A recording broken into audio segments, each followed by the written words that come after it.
नमस्कार साथियों, बिहार शिक्षक भर्ती बीपीएससी टीआरई 4.0 के लिए एनसीईआरटी भूगोल पर आधारित प्रश्नों की श्रृंखला में आप सभी का स्वागत है। आज हम आपके लिए क्लास 11th एनसीईआरटी भूगोल से अध्याय नंबर 8 वायुमंडल का संगठन एवं संरचना से महत्वपूर्ण 30 प्रश्न लेकर आए हैं और ये 30 प्रश्न परीक्षा दृष्टि से बहुत ही महत्वपूर्ण रहने वाले हैं।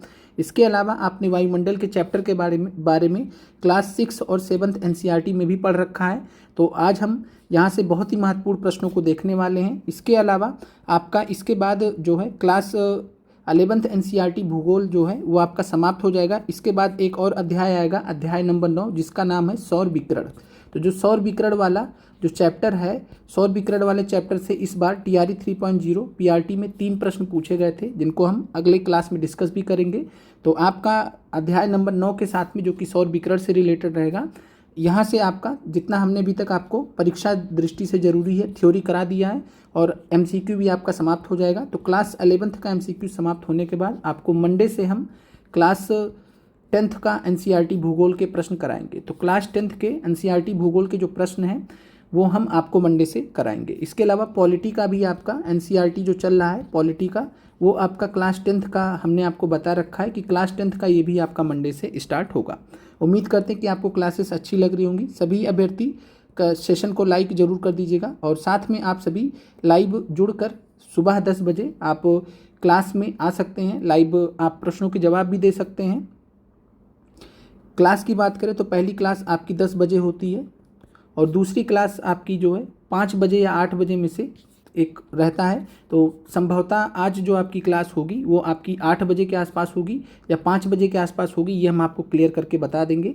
और जहाँ तक हम कोशिश करेंगे कि चूँकि हमें कहीं बाहर जाना, तो कोशिश करेंगे कि 5 बजे ही आपको पॉलिटी का एनसीईआरटी पॉलिटी का जो क्लास है वो हम आपको 5 बजे प्रोवाइड कर देंगे। तो आप सभी अभ्यर्थी अलर्ट रहिएगा। 5 बजे आज आपका एनसीईआरटी पॉलिटी का जो है, हमने आपसे बताया था कि क्लास 9th एनसीईआरटी को हम समेट लेंगे, ख़त्म कर लेंगे। तो मिलते हैं आपसे 5 बजे भी। और आप सभी अभ्यर्थी पहले प्रश्न का जवाब दीजिए। प्रश्न है आपके सामने, निम्नलिखित में से कौन सी गैस वायुमंडल में सबसे अधिक मात्रा में पाई जाती है। एनसीईआरटी से सारे प्रश्न हमने आपके लिए बनाए हैं, कुल 30 प्रश्न हम देखने वाले हैं। पहले प्रश्न का उत्तर आप इस तरीके से 1 का ABC जो भी आपको लग रहा है इस तरीके से कमेंट कीजिए। सीरियल आप जरूर रखिएगा। ऑप्शन ए है ऑक्सीजन, ऑप्शन बी है आर्गन, ऑप्शन सी है नाइट्रोजन। तो आसान प्रश्न है, वायुमंडल में सबसे अधिक मात्रा में कौन सी गैस उपस्थित है, कौन सी गैस पाई जाती है। तो राइट आंसर है नाइट्रोजन। नाइट्रोजन की अगर हम बात करें तो नाइट्रोजन सबसे ज़्यादा पाई जाने वाली गैस है वायुमंडल में, 78.8%। सामान्यतः 78% भी आपको दिया जाता है। ऑक्सीजन की बात करें तो 21% के आसपास, और जो है जो डाटा एनसीईआरटी में दिया गया है 20.95%। ऑक्सीजन दूसरे नंबर पर है, नाइट्रोजन पहले नंबर पर है। तीसरे नंबर पर आपको यहाँ पर ध्यान रखना है कि कार्बन डाइऑक्साइड नहीं है। तीसरे नंबर पर कौन सी गैस है, तो तीसरे नंबर पर आर्गन गैस है। आर्गन गैस का कितना परसेंटेज है, तो 0.93%। कार्बन डाइऑक्साइड चौथे नंबर पर है, 0.03%। तो ये आपको ध्यान रखना है। जो टॉप 4 कंस्टिट्यूएंट्स हैं वायुमंडल के, ये आपको ध्यान रखना कि वायुमंडल में कौन सी गैसें जो है पाई जाती है। तो नंबर 1 पर नाइट्रोजन, नंबर 2 पर ऑक्सीजन, नंबर 3 पर ऑर्गन और नंबर 4 पर कार्बन डाइऑक्साइड। ये टॉप 4 आपको याद रखने हैं। अगले प्रश्न पर चलते हैं। अगला प्रश्न आपके सामने है, निम्नलिखित में से कौन सी गैस, बहुत ही महत्वपूर्ण सवाल है आपके लिए, निम्नलिखित में से कौन सी गैस सौर विकिरण के लिए पारदर्शी है तथा पार्थिव विकिरण के लिए अपारदर्शी है। और ये सवाल आपका एनसीईआरटी के एक्सरसाइज में दिया गया है इस चैप्टर के। तो कमेंट कीजिएगा कि ऑप्शन ए है ऑक्सीजन, ऑप्शन बी है कार्बन डाइऑक्साइड, ऑप्शन सी है नाइट्रोजन, ऑप्शन डी है एक से अधिक, ऑप्शन ई आपको मालूम ही है। तो कौन सी गैस है जो सौर विकिरण, सौर के लिए पारदर्शी है तथा पार्थिव विकिरण के लिए अपारदर्शी है। सौर विकिरण क्या होता है, तो सूर्य से जो किरणें या विकिरण जो आता है, जो कि लघु विकिरण के फॉर्म में आता है, लघु विकिरण के फॉर्म में आता है, इसको हम सौर विकिरण बोलते हैं, जो पृथ्वी की तरफ आता है। ये हो गया। और साथ में पार्थिव विकिरण क्या होता है, पार्थिव विकिरण ये होता है जब पृथ्वी से परावर्तित होकर वायुमंडल की तरफ जो किरणें हैं वो वापस से जाती हैं, तो ये दीर्घ विकिरण के रूप में जाती हैं, दीर्घ विकिरण के रूप में जाती हैं, इंफ्रारेड रेडिएशन के रूप में जाती हैं, इंफ्रारेड रेडिएशन के रूप में जाती हैं, दीर्घ विकिरण के रूप में जाती हैं, और इनको हम बोलते हैं पार्थिव विकिरण। तो जो आ रही होती हैं सूर्य से उनको सौर विकिरण, जो पृथ्वी से टकरा कर एब्जॉर्ब होकर और फिर उसमें से कुछ रिफ्लेक्ट होकर पृथ्वी से वायुमंडल की तरफ जो जा रही होती है उनको हम पार्थिव विकिरण बोलते हैं। तो यहाँ पर आपका राइट आंसर है सेकंड नंबर प्रश्न का कार्बन डाइऑक्साइड।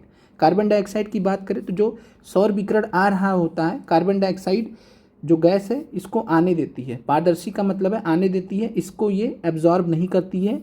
कार्बन डाइऑक्साइड पारदर्शी है, इसका मतलब सौर विकिरण को, आने वाले सौर विकिरण को अवशोषित नहीं करती है। फिर पार्थिव विकिरण के लिए क्या करती है? पार्थिव विकिरण के लिए अपारदर्शी है। पार्थिव विकिरण के लिए अपारदर्शी का मतलब है कि कार्बन डाइऑक्साइड पार्थिव विकिरण को क्या करती है? अवशोषित करती है। और यही तो जो है विशेषता है किसकी? ग्रीन हाउस गैस की। ग्रीन हाउस गैस की यही तो विशेषता है कि पार्थिव विकिरण को लॉन्ग वेव टेरेस्ट्रियल रेडिएशन बोला जाता है। दीर्घ विकिरण पार्थिव विकिरण भी बोला जाता है, लॉन्ग वेव टेरेस्ट्रियल रेडिएशन भी बोला जाता है, इंफ्रारेड रेडिएशन भी बोला जाता है, जैसे भी आप समझिए। और यहाँ पर आपका राइट आंसर है carbon dioxide. Green house gas का पूरा एक प्रॉपर्टी है कार्बन डाइऑक्साइड का। कार्बन डाइऑक्साइड की अगर बात करें तो एक ग्रीन हाउस गैस है जो सौर विकिरण के एक अंश को सोख लेती है और इनके कुछ भाग को पृथ्वी की सतह की ओर प्रतिबिंबित कर देती है। यह ग्रीन हाउस प्रभाव के लिए पूरी तरीके से उत्तरदायी है। तो आपको कार्बन डाइऑक्साइड के बारे में इन्फॉर्मेशन एनसीईआरटी से दिया गया है कि जो है ये कुछ सौर विकिरण जो पृथ्वी से पार्थिव विकिरण के फॉर्म में जाता है उसके एक अंश को सोख लेती है और उसके कुछ भाग को पृथ्वी की सतह पर वहाँ पर प्रतिबिंबित कर देती है। इसीलिए पृथ्वी क्या रहता है? गर्म रहता है। अगले प्रश्न पर चलते हैं। निम्नलिखित में से कितनी ऊंचाई पर ऑक्सीजन की मात्रा नगण्य हो जाती है? एनसीईआरटी एक्सरसाइज में दिया गया सवाल है, महत्वपूर्ण है आपके लिए। निम्नलिखित में से कितनी ऊंचाई पर ऑक्सीजन की मात्रा नगण्य हो जाती है? आपसे पूछा जा रहा है कि पृथ्वी की सतह है, पृथ्वी की सतह से कितनी ऊंचाई तक हमें ऑक्सीजन मिलता है। दूसरे शब्दों में समझिए कि पृथ्वी की सतह से कितनी ऊंचाई तक जाने पर हमें ऑक्सीजन मिलता है। तो राइट आंसर है 120 किलोमीटर। 120 किलोमीटर तक जाने पर हमें ऑक्सीजन मिलेगा। 120 किलोमीटर जब हम पहुंचेंगे तो वहां से ऑक्सीजन की मात्रा नगण्य होने लगती है, यानी ना के बराबर होने लगती है। तो राइट आंसर यहाँ पर 120 किलोमीटर है इस प्रश्न का। इसके अलावा बात करें तो ऑक्सीजन पृथ्वी की सतह से 120 किलोमीटर की ऊंचाई तक पाई जाती है दूसरे शब्दों में। इसके अलावा आपको ध्यान रखना कि कार्बन डाइऑक्साइड का पूछेगा या जल वाष्प का पूछेगा। तो कार्बन डाइऑक्साइड और जल वाष्प पृथ्वी की सतह से 90 किलोमीटर की ऊंचाई तक ही पाए जाते हैं। तो अगर आपसे ऑक्सीजन पूछेगा तो 120 किलोमीटर, अगर आपसे कार्बन डाइऑक्साइड पूछेगा या जलवाष्प पूछेगा तो पृथ्वी की सतह से 90 किलोमीटर की ऊंचाई तक ही पाए जाते हैं एज पर एनसीईआरटी। अगला सवाल है, वायुमंडल के कुल द्रव्यमान का 99% जो भाग होता है वायु के कुल द्रव्यमान का पृथ्वी की सतह से कितने किलोमीटर की ऊंचाई तक ये स्थित होता है? तो आपको बताना है कि वायु का जो कुल द्रव्यमान है उसका 99% जो भाग है पृथ्वी की सतह से कितने किलोमीटर की ऊंचाई पर स्थित है। ऑप्शन ए है 50 किलोमीटर, ऑप्शन बी है 32 किलोमीटर, ऑप्शन सी है 13 किलोमीटर। तो चौथे नंबर प्रश्न की अगर हम बात करें तो चौथे नंबर प्रश्न का राइट आंसर आपका 32 किलोमीटर। तो 32 किलोमीटर तक ही वायु के कुल द्रव्यमान का 99% जो भाग है वो स्थित है।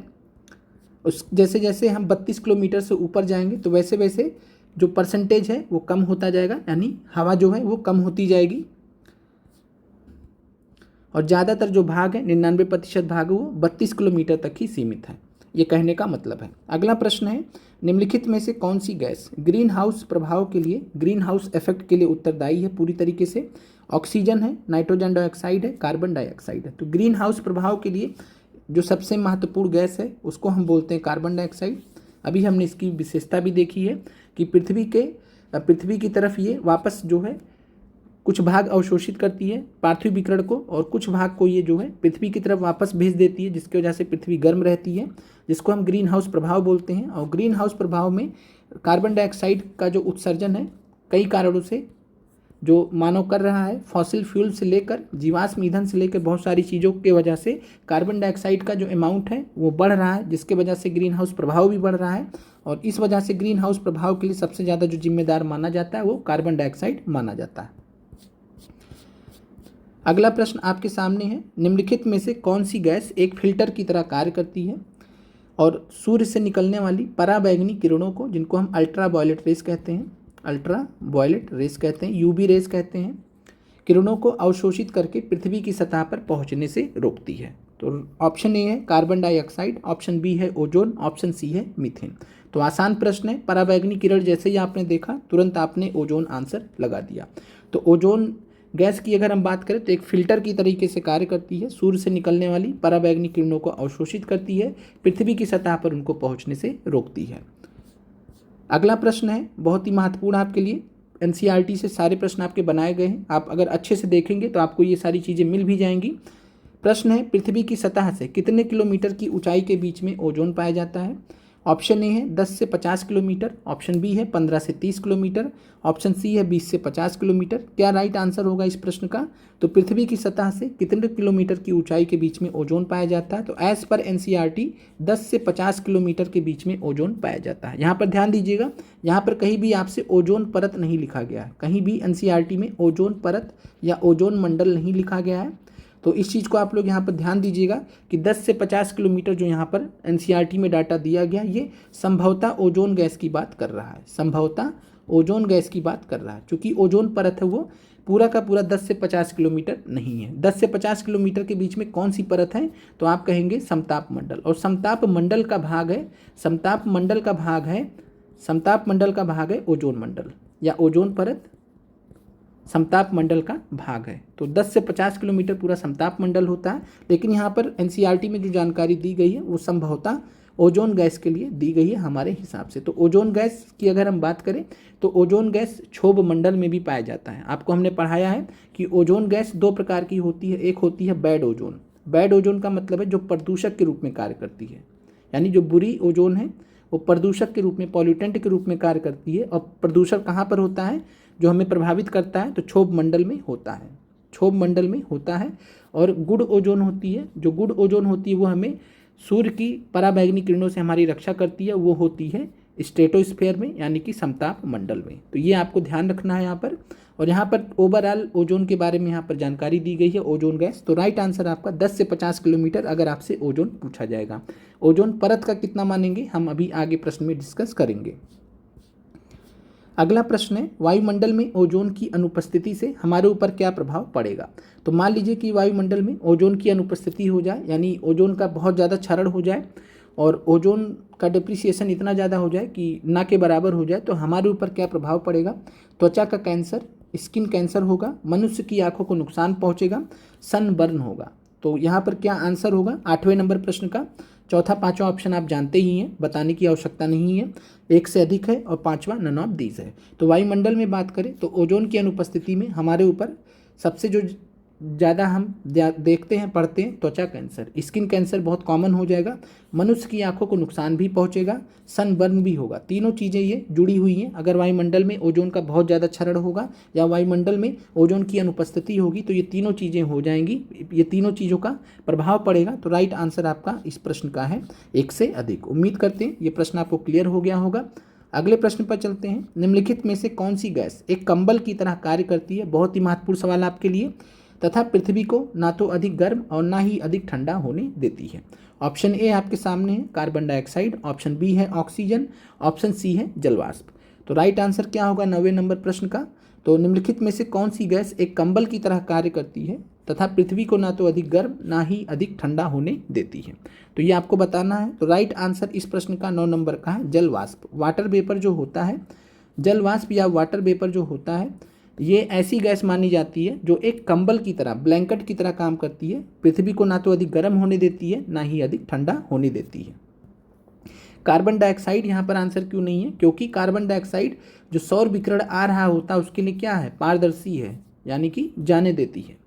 लेकिन जो पार्थिव विकिरण है उसके लिए अपारदर्शी है। क्लियर है?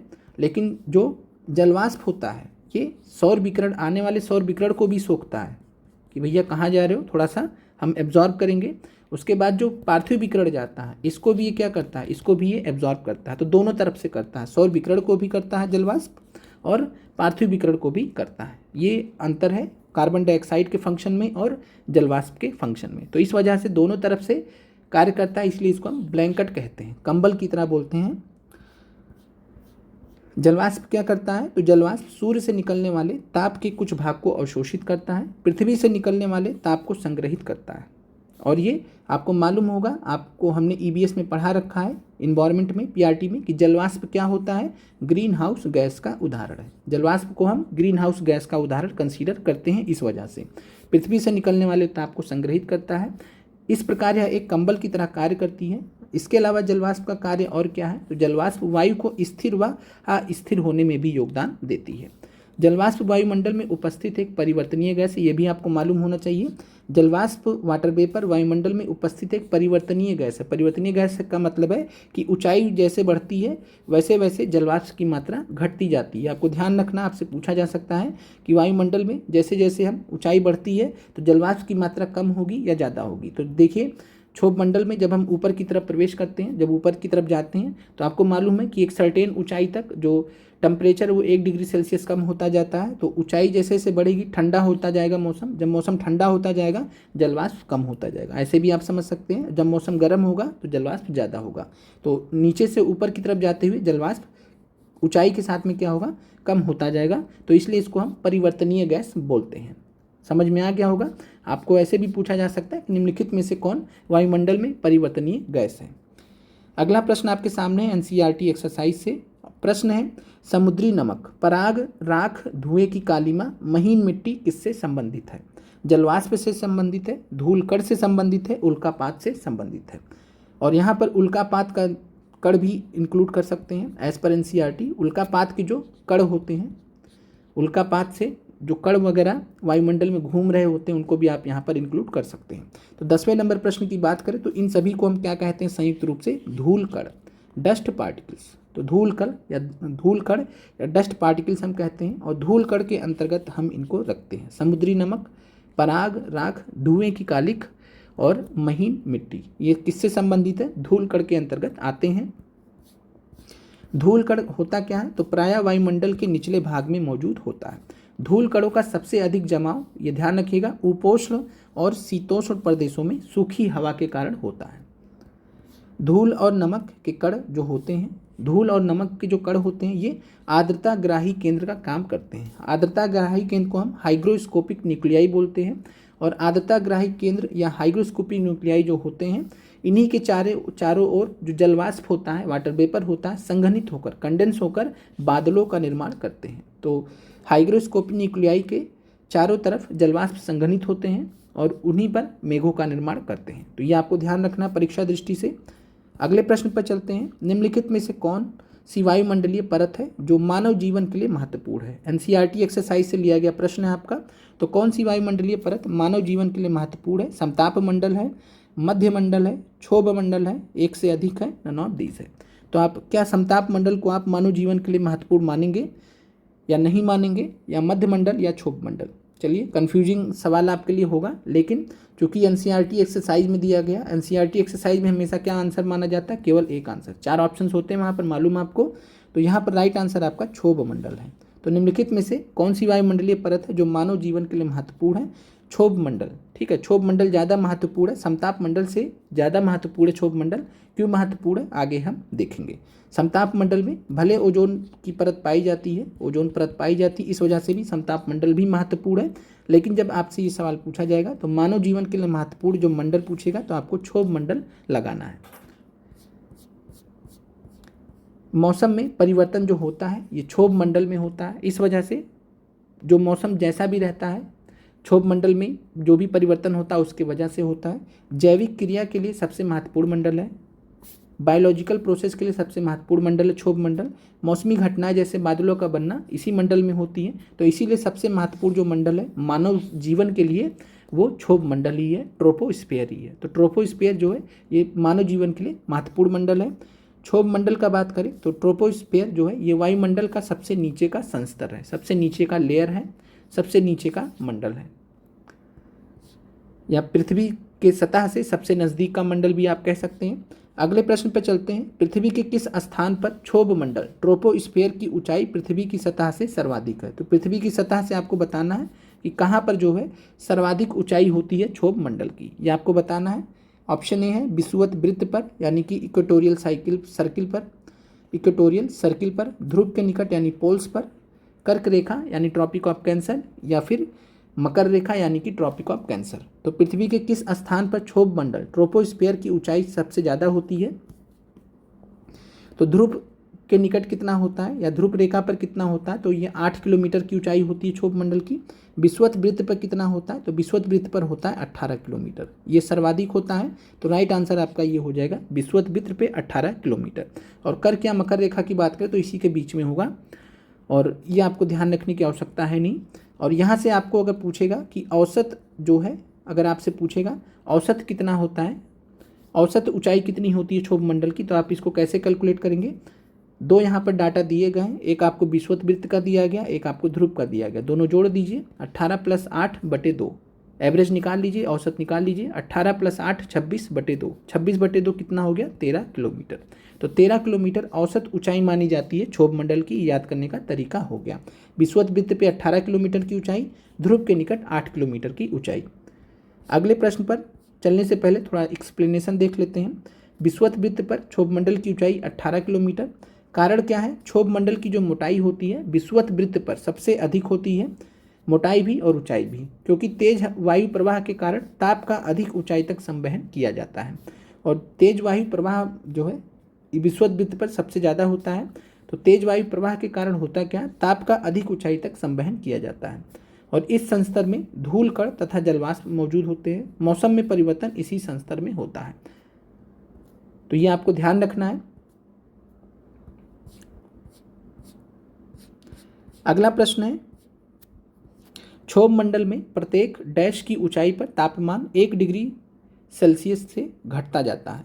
तो क्षोभ मंडल में कितनी ऊंचाई जाने पर तापमान 1 डिग्री सेल्सियस घट जाता है, कम होता जाता है?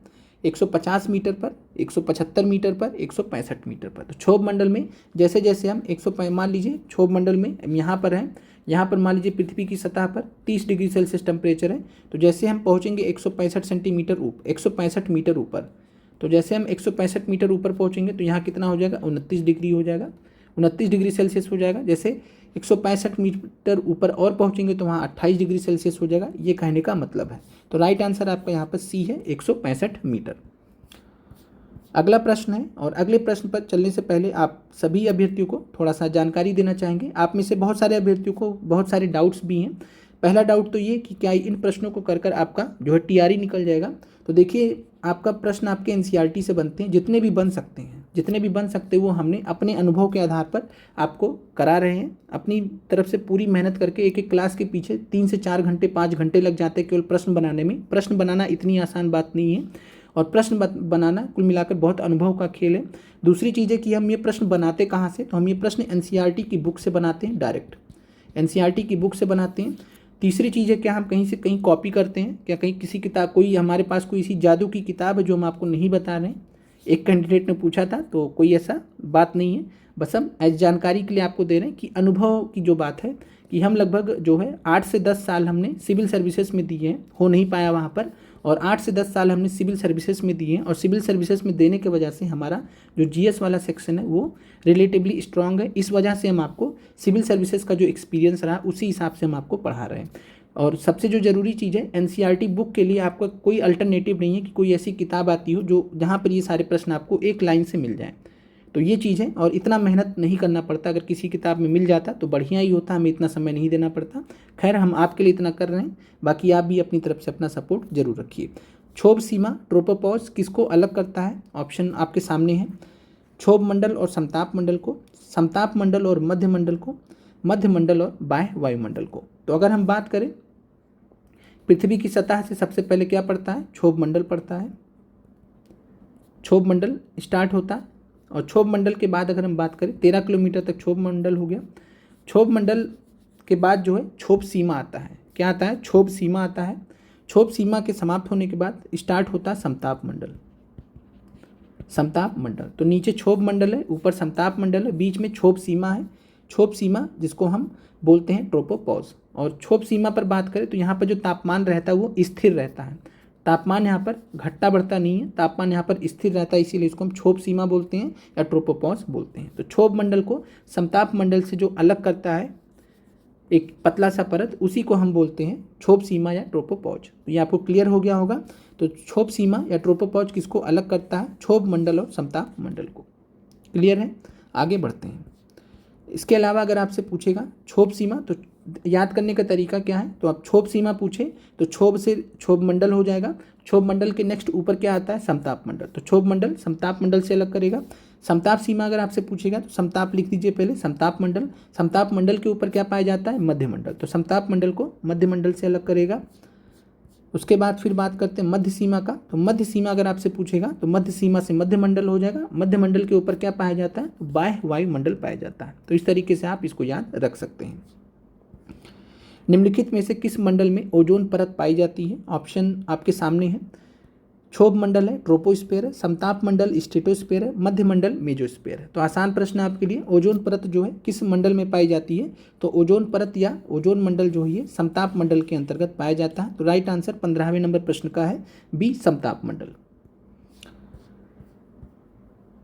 अगला प्रश्न है, ओजोन परत किस प्रकार की किरणों को अवशोषित कर पृथ्वी को ऊर्जा के तीव्र तथा हानिकारक तत्वों से बचाती है?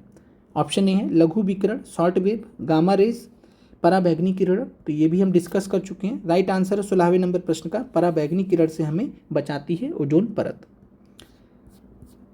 अगला सवाल है, समताप मंडल के संबंध में निम्नलिखित में से कौन सा कथन सही नहीं है? ध्यान से पढ़िएगा। समताप मंडल के संबंध में, स्ट्रेटोस्फीयर के संबंध में निम्नलिखित में से कौन सा कथन सही नहीं है? यह मध्य मंडल के ऊपर स्थित है, यहाँ 50 किलोमीटर की ऊंचाई तक फैला हुआ है, इसमें ओजोन गैस की परत होती है, यह परत बादलों से लगभग मुक्त होती है। तो 17वें नंबर प्रश्न का देखते हैं कौन सही आंसर बताता है। जो भी सही आंसर बताएगा इसका मतलब कंसंट्रेट किए हुए हैं आप क्लास पर। चलिए, जिनसे गलत भी हो जाए तो कोई दिक्कत नहीं है, मिस्टेक्स अपना एनालिसिस करना बहुत ज़रूरी है। तो 17वें नंबर प्रश्न की अगर बात करें तो यहाँ पर जो क्वेश्चन, जो स्टेटमेंट गलत है वो ये है, मध्य मंडल के ऊपर स्थित है। तो समताप मंडल मध्य मंडल के ऊपर कहाँ है? समताप मंडल मध्य मंडल के नीचे स्थित है। तो ये गलत हो जाएगा। यहाँ ऊपर की जगह क्या होना चाहिए था? नीचे होना चाहिए था। 50 किलोमीटर की ऊंचाई तक फैला हुआ, ये बात बिल्कुल सही है। ओजोन गैस की परत पाई जाती है, ये आपको मालूम ही है। और यहाँ परत बादलों से लगभग मुक्त होता है, ये भी आपको क्लियर है। तो बादलों से मुक्त जो परत होती है कौन सी होती है? समताप मंडल। तो राइट आंसर इस प्रश्न का यहाँ पर हो जाएगा ए, मध्य मंडल के ऊपर स्थित है। ये प्रश्न आपका जो है स्टेटमेंट गलत है, बाकी सारे स्टेटमेंट सही है इसमें। समताप मंडल की स्थिति कहाँ पर है? क्षोभ मंडल के, यहाँ पर क्षोभ मंडल हटा दीजिए, यहाँ पर क्या होना चाहिए? मध्य मंडल। टाइपिंग एरर है। तो समताप मंडल मध्य मंडल के नीचे स्थित है। आगे बढ़ते हैं। अगला प्रश्न आपके सामने है, निम्नलिखित में से वायुयान को उड़ाने के लिए, एरोप्लेन्स को उड़ाने के लिए वायुमंडल की सबसे आदर्श परत कौन सी है? तो वायुयान कहाँ पर उड़ेंगे? जहाँ पर बादल कम होंगे। बादल रहित जो एक हमारे पास मंडल है, कौन सा मंडल है? तो समताप मंडल है, स्ट्रेटोस्फीयर है। तो राइट आंसर 18वें नंबर प्रश्न का हो जाएगा समताप मंडल, स्ट्रेटोस्फीयर। तो निम्नलिखित में से वायुयान कहाँ पर उड़ाने के लिए उपयुक्त माना जाता है वायुयान वगैरह को? तो राइट आंसर है समताप मंडल। अगला प्रश्न है, समताप मंडल कितनी ऊंचाई तक पाया जाता है? तो ये आप से हम डिस्कस कर चुके हैं ऑलरेडी। तो समताप मंडल कितनी ऊंचाई तक पाया जाता है? तो ये 50 किलोमीटर तक की ऊंचाई तक पाया जाता है। और समताप मंडल आप मानेंगे कितना कि कहाँ से कहाँ तक पाया जाता है? तो यहाँ पर आपको दो चीज़ें माननी है। पहला है कि समताप मंडल के लिए तो आपको 10 से 50 किलोमीटर दिया जाएगा, तो आप मान लीजिएगा, नहीं तो आपको 12 या 15 से 50 किलोमीटर भी दिया जा सकता है। 12 या 15 से 50 किलोमीटर, चूँकि एनसीईआरटी में डाटा नहीं दिया गया कि कहाँ से कहाँ तक पाया जाता है, बस इतना दिया गया कि 50 किलोमीटर तक पाया जाता है। तो ये तो बात सही है। और साथ में ओजोन की बात करें तो ओजोन से रिलेटेड 10 से 50 दिया गया, तो इसलिए समताप मंडल के लिए भी 10 से 50 मान सकता है, कोई बड़ी बात नहीं है। दूसरा चीज़ है कि अगर ये नहीं रहेगा तो 12 या 15 से 50 के बीच में आपको दिया रहेगा। एक साथ में मतलब इतना क्लोज आपको कभी ऑप्शन नहीं दिया जाएगा। अगर 10 से 50 दे दिया जाएगा तो 12 से 50 नहीं दिया जाएगा, ये कहने का मतलब है। बाकी आप उसी हिसाब से आपको आंसर का चुनाव करना रहेगा, एक साथ में तीनों विकल्प नहीं दिए जाएंगे। अगला प्रश्न है आपके सामने, ओजोन परत समताप मंडल में उच्च ओजोन सांद्रता वाला क्षेत्र है जो पृथ्वी की सतह से कितनी ऊंचाई तक पाया जाता है? अभी हमने देखा था कि ओजोन के बारे में देखा था, ओजोन का जो रेंज था वो कहाँ से कहाँ तक था? क्षोभ मंडल से लेकर समताप मंडल तक था पूरा। तो 10 से लेकर 50 किलोमीटर तक था ओजोन। यहाँ पर आपसे ओजोन परत के बारे में पूछा जा रहा है कि समताप मंडल में उच्च ओजोन सांद्रता वाला क्षेत्र होता है। पहला चीज़ तो ये कि ओजोन परत होता क्या है? उच्च ओजोन सांद्रता वाला क्षेत्र होता है, यानी पूरे समताप मंडल में ओजोन पाई जाती है, लेकिन समताप मंडल में भी कुछ ऐसा भाग होता है जहाँ पर ओजोन ज़्यादा पाई जाती है। जो उच्च ओजोन सांद्रता वाला क्षेत्र होता है वही ओजोन परत कहलाता है। पूरे समताप मंडल को तो ओजोन परत कहते नहीं हैं। पृथ्वी की सतह से कितनी ऊंचाई पर पाया जाता है, तो राइट आंसर यहाँ पर आपका है 15 से 35 किलोमीटर। ये जानकारी आपको एनसीईआरटी में नहीं मिलेगा, लेकिन हमने अपनी तरफ से जो ऑफिशियल जो जानकारी है वो आपको यहाँ पर दिया है। तो 15 से 35 किलोमीटर आपका ओजोन परत का ऊंचाई है, ये आप ध्यान रखिएगा। आगे बढ़ते हैं। अगला प्रश्न आपके सामने है, निम्नलिखित में से कौन वायुमंडल का सबसे ठंडा मंडल है। अगर आपसे पूछेगा कि सबसे ठंडा मंडल कौन है तो कौन सा आप बताएंगे। यहाँ पे एक चीज़ आपको ध्यान रखना कि जो चौथे नंबर का मंडल है, चौथे नंबर, पहला मंडल आपका क्षोभ मंडल है, ट्रोपोस्फीयर है, फिर आपका जो है स्ट्रेटोस्फीयर आता है जिसको हम समताप मंडल बोलते हैं। समताप मंडल के बाद आपका क्या आता है, मध्य मंडल, मेजोस्फीयर। चौथे नंबर का मंडल आता है आपका आयन मंडल। आयन मंडल को हम आयनोस्फीयर बोलते हैं। इसके अलावा इसको हम हिंदी में बाह्य वायुमंडल बोलते हैं या बाह्य मंडल भी बोलते हैं, या फिर इंग्लिश में इसको हम थर्मोस्फीयर भी बोलते हैं। तो चौथे वाले मंडल के दो नाम हैं, बहुत सारे अभ्यर्थी इसी में कंफ्यूज हो जाते हैं। और जो थर्मोस्फीयर या बाह्य वायुमंडल रहता है इसी का एक भाग होता है आयनोस्फीयर, आयन मंडल। तो कौन सा वायुमंडल का कौन सा मंडल सबसे ठंडा मंडल है, तो राइट आंसर यहाँ पर आपका है मध्य मंडल, मीजोस्फीयर। यहाँ पर टेम्परेचर -100 डिग्री सेल्सियस तक चले जाते हैं। तो सबसे जो ठंडा मंडल है वो आपका मध्य मंडल है, मीजोस्फीयर है। समताप मंडल के ठीक ऊपर पाया जाता है मध्य मंडल। समताप मंडल के बाद मध्य मंडल आता है 80 किलोमीटर तक की ऊंचाई तक। ये आपको ध्यान रखना है कि 50 से 80 किलोमीटर मध्य मंडल कहाँ से कहाँ तक पाया जाता है, तो 50 से 80 किलोमीटर, इसमें कोई डाउट नहीं है, क्योंकि 50 तक तो आपका समताप मंडल होता है। तो 50 से 80 किलोमीटर तक की ऊंचाई तक मध्य मंडल पाया जाता है, मीजोस्फीयर पाया जाता है। इस संस्तर में भी ऊंचाई के साथ तापमान में कमी होने लगती है। 80 किलोमीटर तक की ऊंचाई तक पहुंचकर -100 डिग्री सेल्सियस टेम्परेचर हो जाता है। तो सबसे ठंडा मंडल आपका मध्य मंडल है। अगला प्रश्न है, आयन मंडल या बाह्य वायुमंडल पृथ्वी की सतह से कितनी ऊंचाई पर स्थित है। अभी तक हमने मध्य मंडल का देखा, कितना था, 50 से 80, यानी कि आयन मंडल इसके बाद स्टार्ट होगा या बाह्य वायुमंडल इसके बाद स्टार्ट होगा। तो 80 से कुछ होगा, तो 80 से कहाँ तक है, 200 है, 300 है, 400 है। तो बाह्य वायुमंडल की बात करें, थर्मोस्फीयर की बात करें, तो थर्मोस्फीयर जो आपका 80 से 400 किलोमीटर तक ही माना जाता है। तो राइट आंसर आपका 80 से 400 किलोमीटर आयन मंडल या बाह्य वायुमंडल के इसमें हो जाएगा। पृथ्वी की सतह से इसकी ऊंचाई है 80 से 400 किलोमीटर के बीच में। इस मंडल में बात करें तो जो आयन मंडल होता है, आयन मंडल या बाह्य वायुमंडल एक ही चीज़ है। तो आयन मंडल की बात करें तो आयन मंडल में विद्युत आवेशित कण पाए जाते हैं, इलेक्ट्रिकली चार्ज पार्टिकल पाए जाते हैं जिन्हें हम आयंस कहते हैं, इसीलिए इस को हम आयन मंडल के नाम से भी जानते हैं। वैसे इसका क्या नाम है, बाह्य वायुमंडल, बाह्य वायुमंडल या बाह्य मंडल भी बोला जाता है, बाह्य मंडल भी बोला जाता है। अंग्रेजी में इसको हम थर्मोस्फीयर बोलते हैं। और विद्युत आवेशित कणों के पाए जाने के कारण इसको हम आयन मंडल के नाम से भी जानते हैं। अगला प्रश्न आपके सामने है, पृथ्वी के द्वारा भेजी गई रेडियो तरंगे किस संस्तर के द्वारा वापस पृथ्वी पर लौट आती हैं। तो संस्तर का मतलब है किस परत के द्वारा। तो पृथ्वी के द्वारा जो भेजी गई रेडियो तरंगे होती हैं वायुमंडल के किस परत के द्वारा या किस संस्तर के द्वारा वापस पृथ्वी पर लौट आती हैं। आयन मंडल या बाह्य वायुमंडल, बहिर्मंडल और या मध्य मंडल। तो क्या आंसर होगा 23 नंबर प्रश्न का। तो पृथ्वी के द्वारा जो भेजी गई रेडियो तरंगे होती हैं वो किस संस्तर के द्वारा वापस पृथ्वी पर लौट आती हैं। तो राइट आंसर आपका है आयन मंडल या बाह्य वायुमंडल। आयन मंडल को आयनोस्फीयर, बाह्य वायुमंडल को थर्मोस्फीयर। तो राइट आंसर आपका ए है, आयन मंडल या बाह्य वायुमंडल। अगले प्रश्न पर चलते हैं। यहाँ पर आपको ध्यान रखना कि रेडियो संचार के लिए हम किस मंडल का प्रयोग करते हैं। अगर आपसे प्रश्न पूछेगा रेडियो संचार के लिए किस मंडल का प्रयोग करेंगे, तो रेडियो संचार के लिए हम बाह्य वायुमंडल या आयन मंडल का प्रयोग करेंगे। और जो रेडियो तरंगे होती हैं इसी संस्तर के द्वारा वापस पृथ्वी पर लौट आती हैं। निम्नलिखित में से कौन वायुमंडल का सबसे गर्म संस्तर है। अभी तक हमने सबसे ठंडा मंडल देखा था, अभी हम यहाँ पर देखेंगे कि सबसे गर्म संस्तर कौन है या सबसे गर्म मंडल कौन सा है। बहिर्मंडल, एक्सोस्फीयर, जो कि सबसे लास्ट में पड़ता है, सबसे आखिरी मंडल है। बाह्य मंडल है जिसको हम थर्मोस्फीयर बोलते हैं। अभी हमने बोला था कि बाह्य वायुमंडल कहिए या बाह्य मंडल कहिए एक ही बात है। फिर है मध्य मंडल, मीजोस्फीयर। तो कौन सा वायुमंडल का सबसे गर्म परत है, सबसे गर्म मंडल है या गर्म संस्तर है। तो राइट आंसर आपका है बाह्य मंडल। थर्मोस्फीयर जो है ये आपका सबसे गर्म रहता है। तो याद रखिएगा सबसे गर्म है बाह्य मंडल, थर्मोस्फीयर, और इसके नीचे है मध्यमंडल, ये सबसे ठंडा, तो सबसे ठंडा फिर सबसे गर्म, इस तरीके से आप याद रख सकते हैं कि मध्यमंडल सबसे ठंडा, तो इसके ऊपर है बाह्य वायुमंडल, थर्मोस्फीयर सबसे गर्म।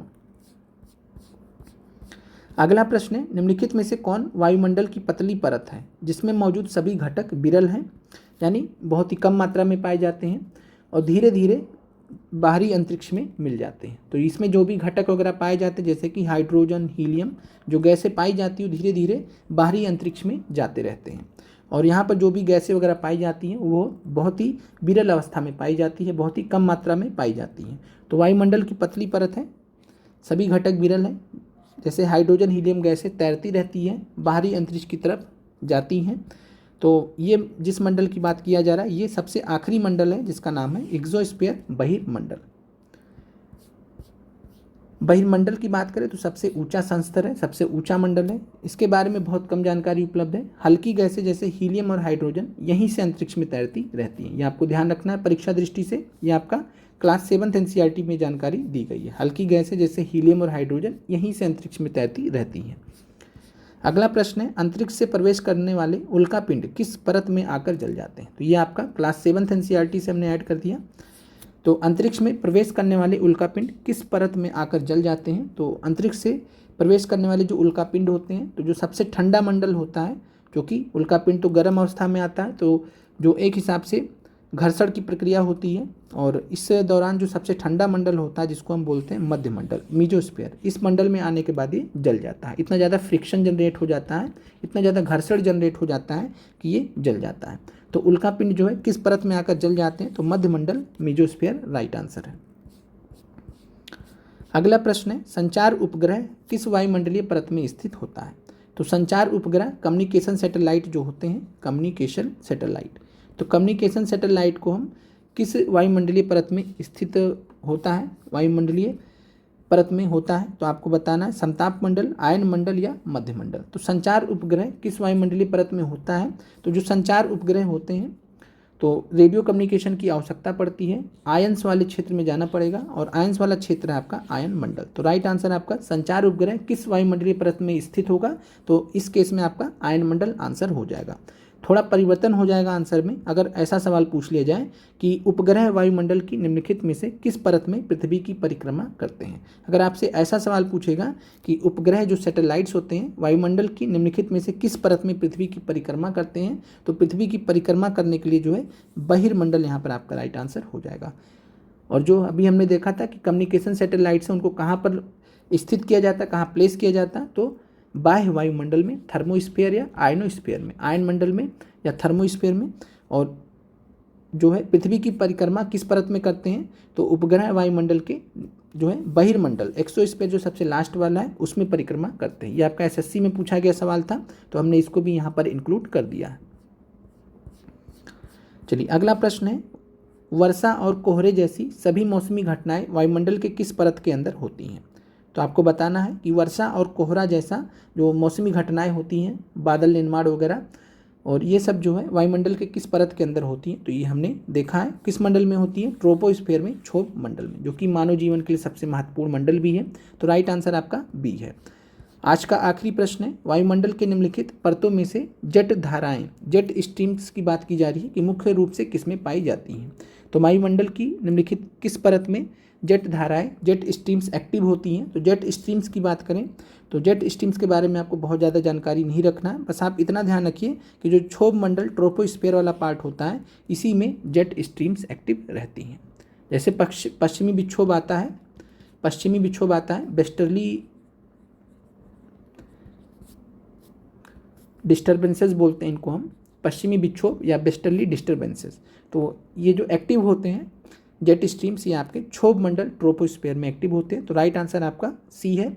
और जितने भी प्रश्न आपके इस वायुमंडल वाले चैप्टर से बन सकते थे वो हमने आपको ऑलरेडी करा दिए। उम्मीद करते हैं क्लास आपको अच्छी लगी होगी, और आप सभी अभ्यर्थी हमारी इस बात का भरोसा करके अच्छे से तैयारी कीजिए। आप थ्योरी बहुत अच्छे से पढ़ लीजिए, फिर आपको एग्ज़ाम के लिए, अगर आपको एग्ज़ाम के लिए क्या तैयार करके जाना, तो यही MCQs आपको अच्छे से तैयार करके जाना है। इतने अच्छे से तैयार करके जाना है कि गलत नहीं हो। और आप बार बार, ये वीडियो हमेशा YouTube पर रहेगा आपके लिए, आप बार बार आइएगा, जब आपका मन करेगा आप खुद से प्रैक्टिस कीजिएगा, देखिएगा कितने सही हुए। 2 बार कीजिए, 3 बार कीजिए, 4 बार कीजिए, ये सारे प्रश्न आपको एग्ज़ाम से पहले तैयार हो जाने चाहिए। यही आपको लास्टली करना है और यही हमारे से जुड़ने से आपको फ़ायदा होगा कि देखिए 30 प्रश्न हमने इतना सारा डिस्कशन किया, इतनी सारी बातें की, 40 मिनट के अंदर आपका समिट गया। तो 30 प्रश्न आपके डिस्कस भी हो गए और इतना कम समय में पूरे यूट्यूब पर आपको कहीं नहीं मिलेगा। और यकीन मानिए कि हम भी कैंडिडेट रहे हैं, हम भी अभ्यर्थी रहे हैं और आपकी तरह तैयारी भी कर रहे हैं और अदर एग्ज़ाम्स की भी तैयारी कर रहे हैं। हमने जो सबसे ज़्यादा जो मतलब देखा है कि एक तो यूट्यूब पर बहुत ज़्यादा समय आपको नहीं बेकार करना चाहिए। यूट्यूब पर बहुत सारे अभ्यर्थी होते हैं कि दुनिया भर का वीडियोज़ वगैरह देखते रहते हैं, आपको उन सब में नहीं पढ़ना है, वो आपके किसी भी काम का नहीं। दूसरा चीज़ है कि हम आपके काम के क्यों हैं, क्योंकि हम आपकी डिमांड को समझते हैं कि आपको डिमांड क्या है। हम ये समझते हैं कि आपको छोटे छोटे क्लासेस डेली देने हैं ताकि आप जो बाकी समय बचा आप उसमें, अगर आप मान लो बाद में जुड़े तो आप पिछला क्लास कर लीजिए, अगर आप लाइन से कर रहे हैं तो आप पिछला रिवीजन कर लीजिए, दोनों चीज़ें रहें आपके साथ में। रिवीजन बहुत ज़रूरी है, तो इस चीज़ का आप लोग ध्यान दीजिए कि अगर हम आपका 40 मिनट का क्लास लिए, 30 मिनट का क्लास लिए, तो अगले क्लास आने में आपका 7 से 8 घंटे हो जाते हैं। और उस दौरान आपने क्या किया कि आपने उस दौरान पढ़ाई किया, कि आपने उस दौरान रिवीजन किया, ये बहुत ज़रूरी हो जाता है आपकी सफलता के लिए। तो इस चीज़ को आप लोग ध्यान रखिएगा, सभी अभ्यर्थी अच्छे से मेहनत करते रहिए। मिलते हैं आप लोगों से अगले वीडियो में शाम में 5 बजे, जहाँ हम एनसीईआरटी पॉलिटी के MCQs आपको कराएंगे और इसका लास्ट चैप्टर भी आपका नेक्स्ट डे आ जाएगा। आप लोगों का देखने के लिए धन्यवाद।